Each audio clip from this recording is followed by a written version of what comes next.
was some 3 or 4 days later that a communication arrived by the second post. Miss Marple picked up the letter, did what she usually did to letters, turned it over, looked at the stamp, looked at the handwriting, decided that it wasn't a bill, and opened it. It was typewritten. Dear Miss Marple, by the time you read this I shall be dead, and also buried. Not cremated, I am glad to think. It's always seemed to me unlikely that one would manage to rise up from one's handsome bronze vase full of ashes and haunt anyone, if one wanted so to do, whereas the idea of rising from one's grave and haunting anyone is quite possible. Shall I want to do that? Who knows?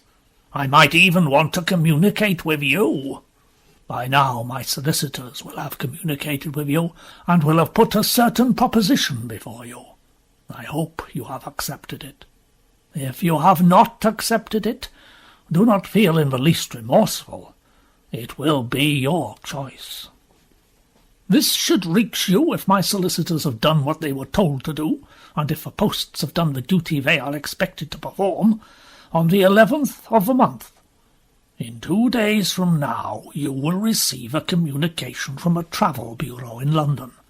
I hope what it proposes will not be distasteful to you. I needn't say more. I want you to have an open mind. Take care of yourself. I think you will manage to do that. You are a very shrewd person. The best of luck, and may your guardian angel be at your side looking after you. You may need one. Your affectionate friend, J.B. Raphael. 2 days! Miss Marple found it difficult to pass the time. The post office did their duty, and so did the famous houses and gardens of Great Britain. Dear Miss Jane Marple, obeying instructions given us by the late Mr. Raphael, we send you particulars of our tour number 37 of the famous houses and gardens of Great Britain, which starts from London on Thursday next, the 17th. If it should be possible for you to come to our office in London, our Mrs. Sanderbourne, who is to accompany the tour, will be very glad to give you all particulars and to answer all questions. Our tours last for a period of 2 to 3 weeks.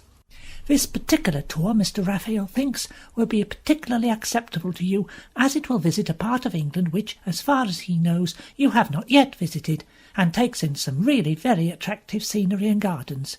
He's arranged for you to have the best accommodation and all the luxury available that we can provide. Perhaps you'll let us know which day would suit you to visit our office in Berkeley Street. Well, Miss Marple folded up the letter and put it in her bag. She noted the telephone number, and thought of a few friends whom she knew.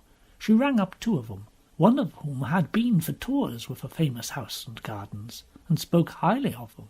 The other one had not been personally on a tour, but had friends who travelled with this particular firm, and who said everything was very well done, though rather expensive, and not too exhausting for the elderly. She then rang up the Berkeley Street number, and said she would call upon them on the following Tuesday. I may be going away, Cherry, on a tour. A tour? One of these travel tours? You mean a package tour abroad? Not abroad. In this country. Mainly visiting historic buildings and gardens. Do you think that's right at your age? These things can be very tiring, you know. You have to walk miles sometimes. Well, my health is really very good, and I've always heard that in these tours they're careful to provide restful intervals for such people who are not particularly strong. Well, be careful of yourself, that's all. We don't want you falling down of a heart attack, even if you are looking at a particularly sumptuous fountain or something. You're a bit old, you know, to do this sort of thing.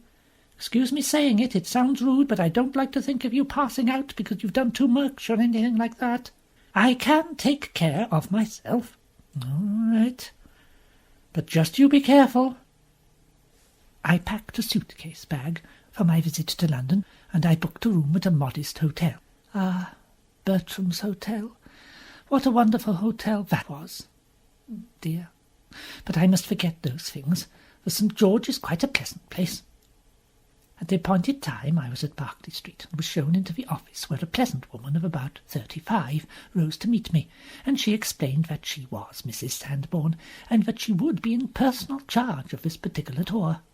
Am I to understand that the trip is, in my case? She sensed my slight embarrassment, and answered quickly, "Oh, yes, I ought to have explained perhaps better in the letter we sent you. Mr. Raphael has paid all expenses." "You do know that he is dead?" "Oh, yes, but that was arranged before his death. He mentioned that he was in ill health, but he wanted to provide a treat for a very old friend of his who had not had the opportunity of travelling so much as she could have wished." "I see."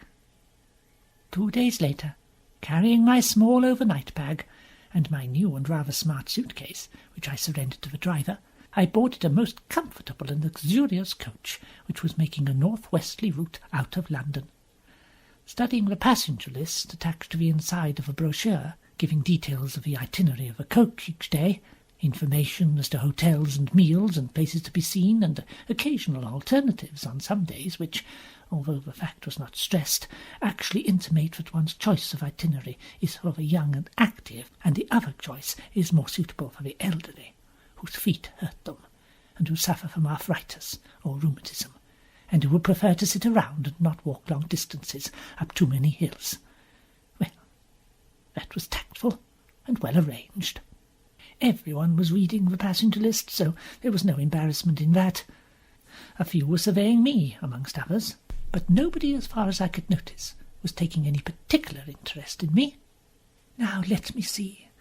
Mrs. Risley Porter, Miss Joanna Crawford, Colonel and Mrs. Walker, Mr. and Mrs. H.T. Butler, Miss Elizabeth Temple, Professor Wanstead, Mr. Richard Jameson, Miss Lumley, Miss Bentham, Mr. Casper, Miss Cook, Miss Barrow, Mr. Emlyn Price, Miss Jane Marple. 4 elderly ladies. Miss Marple took note of them first, as it were, to clear them out of the way. 2 were travelling together. Miss Marple put them down as about 70. They could roughly be considered as contemporaries of her own. One of them was very definitely the complaining type, one who would want to have seats at the front of the coach, or else would make a point of having them at the back of the coach, would wish to sit on the sunny side, or could only bear to sit on the shady side, who would want more fresh air or less fresh air. They had with them travelling rugs and knitted scarves and quite an assortment of guide-books. They were slightly crippled and often in pain from feet or backs or knees, but nevertheless of those whom age and ailments could not prevent from enjoying life whilst they still had it. These were they. Old pussies, but definitely not stay-at-home old pussies. Miss Marple made an entry in the little book she carried. 15 passengers, not including herself or Mrs. Sanborn, and since she'd been sent on this coach tour, one at least of those 15 passengers must be of importance in some way, either as a source of information, or someone concerned with the law or a law case. Or it might be a murderer who might have already killed, or one who might be preparing to kill. Anything was possible, Miss Marple thought, with Mr. Raphael. Anyway, she must make notes of these people. On the right-hand page of her notebook she would note down who might be worthy of attention from Mr. Raphael's point of view, and on the left she would note down or cross off those who could only be of any interest if they could produce some useful information for her. Information, it might be, that they did not even know they possessed, or rather that even if they possessed it they did not know it could possibly be useful to her, or to Mr. Raphael, or to the law, or to justice, with a capital J. At the back of her little book she might this evening make a note or two as to whether anyone had reminded her of characters she had known in the past at St. Mary Mead and other places. Any similarities might make a useful pointer. It had done so on other occasions. The other 2 elderly ladies were apparently separate travellers. Both of them were about 60. One was a well-preserved, well-dressed woman of obvious social importance in her own mind, but probably in other people's minds as well. Her voice was loud and dictatorial. She appeared to have in tow a niece, a girl of about 18 or 19, who addressed her as Aunt Geraldine. The niece, Miss Marple noted, was obviously well accustomed to coping with Aunt Geraldine's bossiness. She was a competent girl, as well as being an attractive one. Across the aisle from Miss Marple was a big man with square shoulders and a clumsy-looking body, looking as though he'd been carelessly assembled by an ambitious child out of chunky bricks. His face looked as though nature had planned it to be round, but the face had rebelled at this and decided to achieve a square effect by developing a powerful jaw. He had a thick head of greyish hair and enormous bushy eyebrows, which moved up and down to give point to what he was saying. His remarks seemed mainly to come out in a series of barks, as though he were a talkative sheepdog. He shared his seat with a tall, dark foreigner, who moved restlessly in his seat and gesticulated freely. He spoke a most peculiar English, making occasional remarks in French and German. The bulky man seemed quite capable of meeting these onslaughts of foreign language, and shifted obligingly to either French or German. Taking a quick glance at them again, Miss Marple decided that the bushy eyebrows must be Professor Wanstead, and the excitable foreigner Mr. Casper. She wondered what it was they were discussing with such animation, but was baffled by the rapidity and force of Mr. Casper's delivery. The seat in front of them was occupied by the other woman of about 60, a tall woman, possibly over 60, but a woman who would have stood out in a crowd anywhere. She was still a very handsome woman, with dark grey hair coiled high on her head, drawn back from a fine forehead. She had a low, clear, incisive voice. A personality, Miss Marple thought. Someone. Yes, she was decidedly someone. She reminds me of Dame Emily Waldron. Dame Emily Waldron had been the principal of an Oxford college and a notable scientist, and Miss Marple, having once met her in her nephew's company, had never quite forgotten her. Miss Marple resumed her survey of the passengers. There were two married couples, one American, middle-aged, amiable, a talkative wife and a placidly agreeing husband. They were obviously dedicated travellers and sightseers. There was also an English middle-aged couple, whom Miss Marple noted down without hesitation as a retired military man and wife. She ticked them off the list as Colonel and Mrs. Walker. In the seat behind her was a tall, thin man of about 30, with a highly technical vocabulary, clearly an architect. There were also two middle-aged ladies travelling together rather further up a coach. They were discussing the brochure and deciding what the tour was going to hold for them in the way of attractions. One was dark and thin, the other was fair and sturdily built, and the latter's face seemed faintly familiar to Miss Marple. She wondered where she'd seen or met her before. However, she could not recall the occasion to mind. Possibly as someone she had met at a cocktail party or sat opposite to in a train. There was nothing very special about her to remember. Only one more passenger remained for her to appraise, and this was a young man, possibly of about 19 or 20. He wore the appropriate clothes for his age and sex, tight black jeans, a polo-necked purple sweater, and his head was an outsized rich mop of non-disciplined black hair. He was looking with an air of interest at the bossy woman's niece, and the bossy woman's niece also, Miss Marple thought, was looking with some interest at him. In spite of the preponderance of elderly pussies and middle-aged females, there were, at any rate, two young people among the passengers. They stopped for lunch at a pleasant riverside hotel, and the afternoon sightseeing was given over to Blenheim. Miss Marple had already visited Blenheim twice before, so she saved her feet by limiting the amount of sightseeing indoors and coming fairly soon to the enjoyment of the gardens and the beautiful view. By the time they arrived at the hotel where they were to stay the night, the passengers were getting to know each other. The efficient Mrs. Sandbourne, now brisk and unwearied by her duties in directing the sightseeing, did her part very well, creating little groups by adding anyone who looked as if they were left out, murmuring, "You must make Colonel Walker describe his garden to you. Such a wonderful collection of fuchsias he has." With such little sentences she drew people together. Miss Marple was now able to attach names to all the passengers. Bushy eyebrows turned out to be Professor Wanstead, as she'd thought, and the foreigner was Mr. Casper. The bossy woman was Mrs. Risley Porter, and her niece was called Joanna Crawford.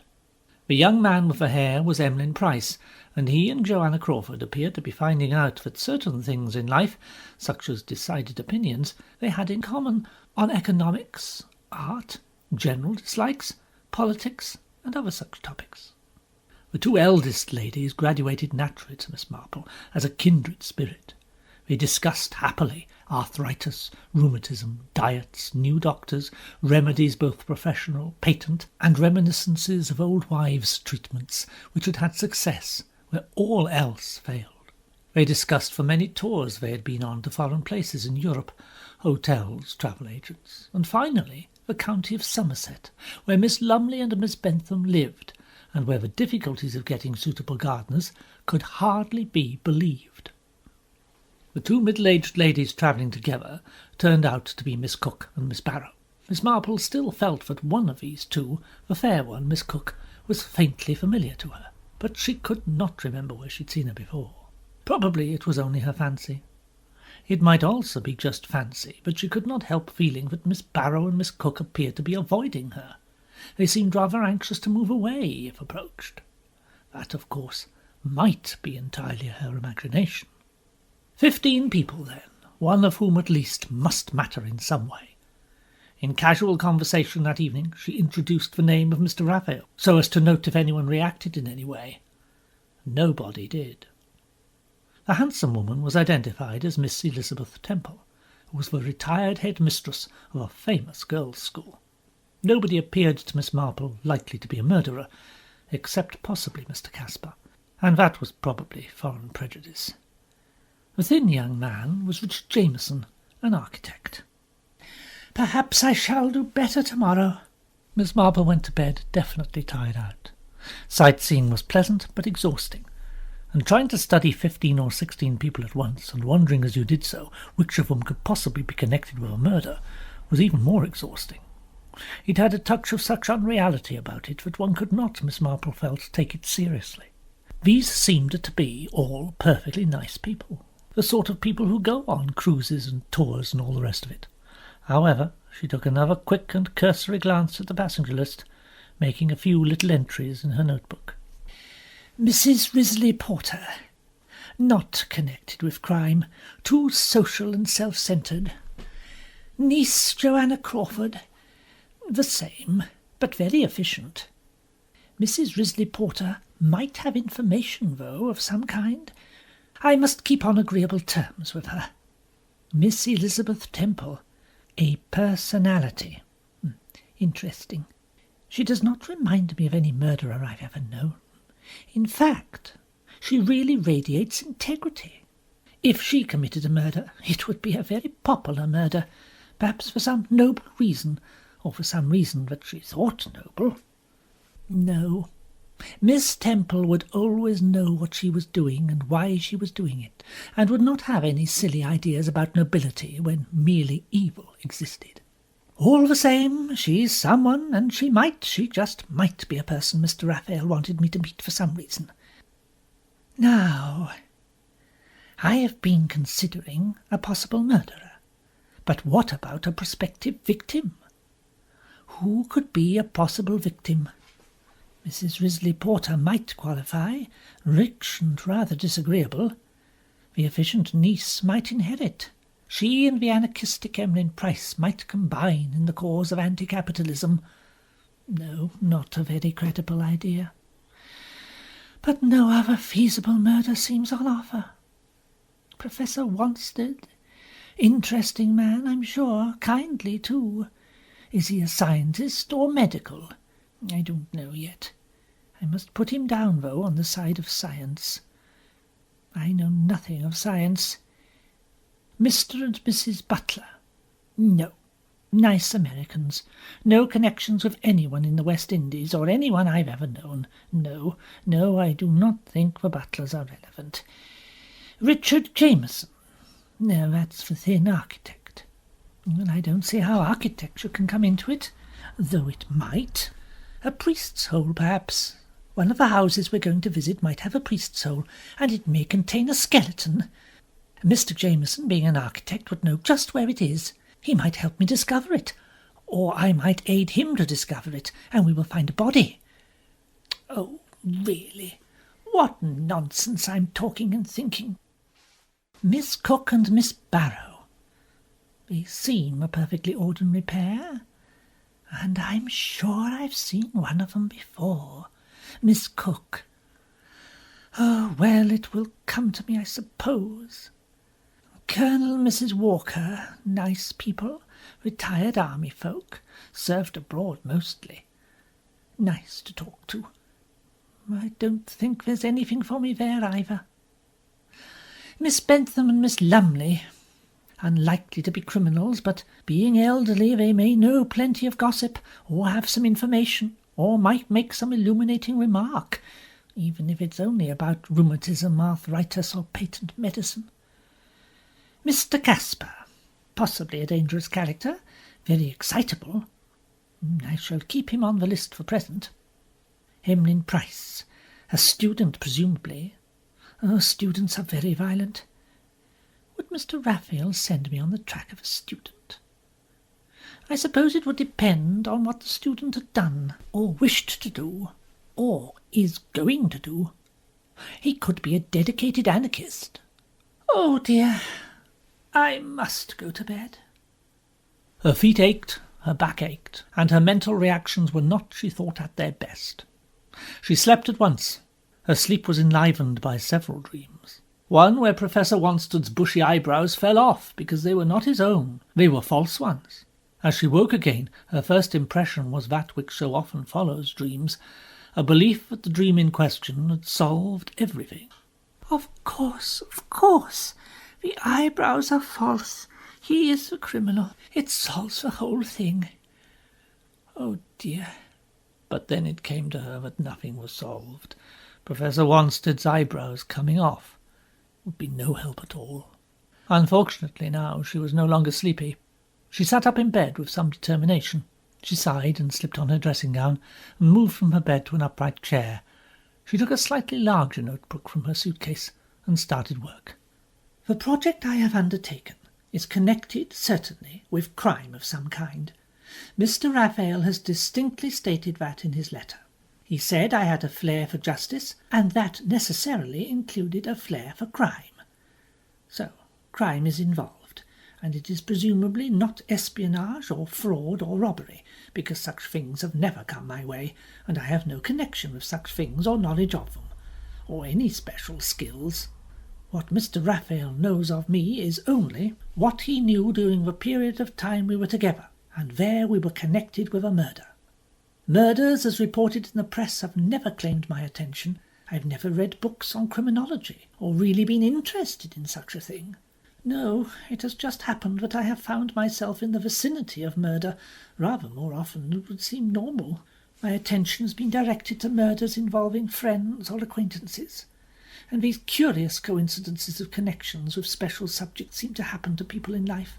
One of my aunts, I remember, was on 5 occasions shipwrecked, and a friend of mine was what I believe is officially called accident-prone. I know some of her friends refused to ride in a taxi with her. She'd been in 4 taxi accidents and 3 car accidents and 2 railway accidents. Things like that seem to happen to certain people for no good reason. I do not like to write it down, but it does appear that murders seem to happen, not to me myself, thank goodness, but in my vicinity. I must try to make as logical a survey as I can of this project which I have undertaken. My instructions, or my briefing, as naval friends put it, are so far quite inadequate, practically non-existent. So I must ask myself one clear question. What is all this about? Answer, I do not know. Curious and interesting. It is an odd way for a man like Mr. Raphael to go about things, especially when he was a successful business and financial operator. He wants me to guess, to employ my instinct, to observe and to obey such directions as are given to me or hinted to me. So, point 1, direction will be given me, direction from a dead man. Point 2, what is involved in my problem is justice, either to set right an injustice, or to avenge evil by bringing it to justice. This is in accord with the code word Nemesis given to me by Mr. Raphael. After explanations of the principle involved, I received my first factual directive. It was arranged by Mr. Raphael before his death that I was to go on tour number 37 of famous houses and gardens. Why? That is what I have to ask myself. Is it for some geographical or territorial reason? A connection or a clue? Some particular famous house? Or something involving some particular garden or landscape connected? That all seems unlikely. The more likely explanation lies in the people or one of the people on this coach party. None of them known to me personally, but one of them at least must be connected with the riddle that I have to solve. Somebody among our group is connected or concerned with a murder. Somebody has information or a special link with the victim of a crime, or someone personally is himself or herself a murderer as yet unsuspected. Miss Marple stopped here suddenly. She nodded her head. She was satisfied now with her analysis, so far as it went. And so to bed. Miss Marple added to her notebook, Here endeth the first day.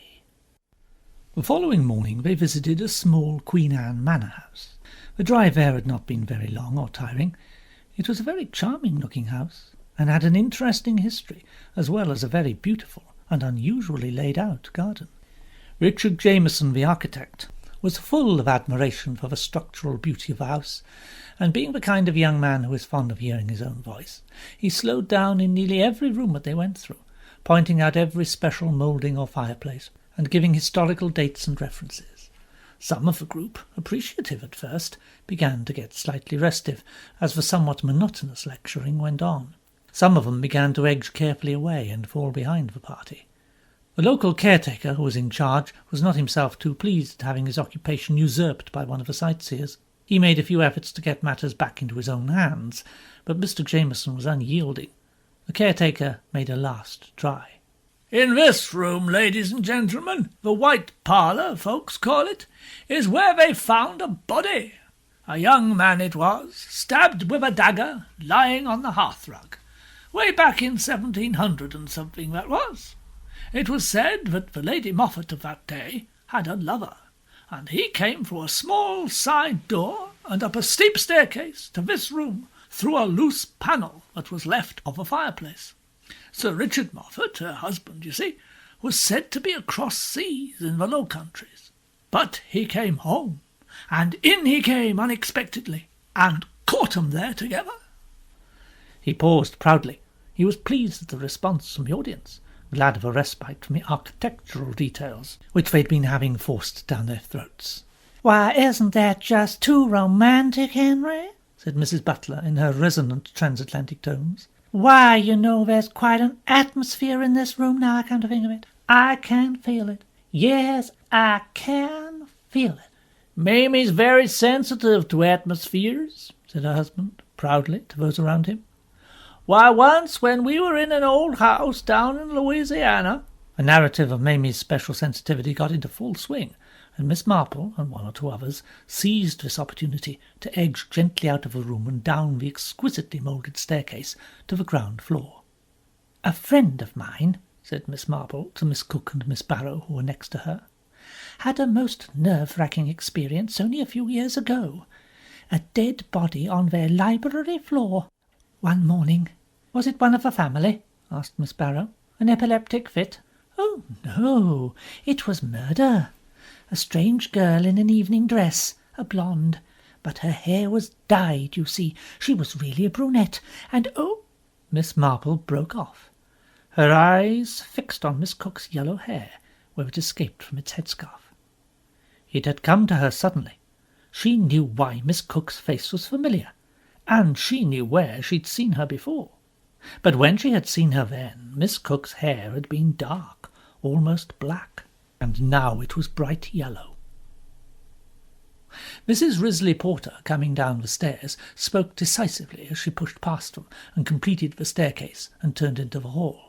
I really cannot go up and down any more of those stairs, and standing around in those rooms is very tiring. I believe the gardens here, although not extensive, are quite celebrated in horticultural circles. I suggest we go there without loss of time. It looks as though it might cloud over before long. I think we'll get rain before morning is out. The authority with which Mrs. Risley Porter enforced her remarks had its usual result. All those near at hand or within hearing followed her obediently out through the French doors in the dining-room and into the garden. The gardens had indeed all that Mrs. Risley Porter claimed for them. She herself took possession firmly of Colonel Walker and set off briskly. Some of the others followed them, others took paths in the opposite direction. Miss Marple herself made a determined bee-line for a garden seat which appeared to be of comfortable proportions as well as of artistic merit. She sank down on it with relief, and a sigh matching her own was emitted by Miss Elizabeth Temple as she followed Miss Marple and came to sit beside her on the seat. Going over houses is always tiring, the most tiring thing in the world, especially if you have to listen to an exhaustive lecture in each room. Of course, all that we were told was very interesting. Oh, do you think so? Her head turned slightly and her eyes met those of Miss Marple. Something passed between the two women, a kind of rapport, of understanding, tinged with mirth. Don't you? No. Dear. This time the understanding was definitely established between them. They sat there companionably in silence. Presently Elizabeth Temple began to talk about gardens, and this garden in particular. It was designed by Holman, somewhere about 1800 or 1798. He died young, which was a pity. He was a great genius. It's so sad when anyone dies young. I wonder. She said it in a curious, meditative way. But they miss so much, so many things, or escape so much. Being as old as I am now, I suppose I cannot help feeling that early death means missing things. And I, having spent nearly all my life amongst the young, look at life as a period in time, complete in itself. What did T.S. Eliot say? The moment of the rose and the moment of the yew tree are of equal duration. Well, yes, I see what you mean. A life of whatever length is a complete experience, but don't you even feel that a life could be incomplete because it has been cut unduly short? Yes, that is so. How beautiful the peonies are, that long border of them there, so proud and yet so beautifully fragile. Did you come on this trip to see the houses or the gardens? Well, I suppose it was really to see the houses, but I shall enjoy the gardens most. But the houses, they will be a new experience for me. Their variety and their history, and the beautiful old furniture and pictures. A kind friend gave me this trip as a gift. I am very grateful. I have not seen very many big and famous houses in my life. A kind thought. Do you often go on these sightseeing tours? No. This is not for me exactly a sightseeing tour. Miss Marple looked at her with interest. She half opened her lips to speak, but refrained from putting a question. Miss Temple smiled at her. You wonder why I am here, what my motive is, my reason. Well, why don't you make a guess? Oh, well, I wouldn't like to do that. Yes, do so. It would interest me, really interest me. Make a guess. Miss Marple was silent for quite a few moments. Her eyes looked at Elizabeth Temple steadily, ranging over her thoughtfully in her appraisement. Well, this is not from what I know about you or what I have been told about you. I know that you are quite a famous person and that your school is a very famous one. But no, I am only making my guess from what you look like. And, well, I should write you down as a pilgrim. You have the look of one who is on a pilgrimage. Well, that describes it very well. Yes, I am on a pilgrimage. The friend who sent me on this tour and paid all my expenses is now dead. He was a Mr. Raphael, a very rich man. Did you by any chance know him? Jason Raphael? Well, I know the name, of course. No, I never knew him personally or met him. He gave a large endowment once to an educational project in which I was interested. I was very grateful. As you say, he was a very wealthy man. I saw the notice of his death in the papers a few weeks ago. So he was an old friend of yours? No, I'd met him just once a year ago abroad in the West Indies. I never knew much about him. his life or his family or personal friends. He was a great financier, but otherwise, or so people have always said, he was a man who was very reserved about himself. Did you know his family or anyone? I often wondered about them, but one does not quite like to ask when questions seem inquisitive. Elizabeth was silent for a minute. Then she said, I knew a girl once, a girl who had been a pupil of mine at Fallowfield, my school. She was no actual relation to Mr. Raphael, but she was at one time engaged to marry Mr. Raphael's son. Did she marry him? No. Why not? One might like to say, because she had too much sense. He was not the type of young man one would want anyone one was fond of to marry. She was a very lovely girl, a very sweet girl, and I don't know why she didn't marry him. Nobody has ever told me. Anyway, she died. Why did she die? Elizabeth Temple stared at the peonies for some minutes. When she spoke, she uttered one word. It echoed like the tone of a deep bell, so much so that it was startling. Love. Miss Marple queried the word sharply. Love? One of the most frightening words there is in the world. Love.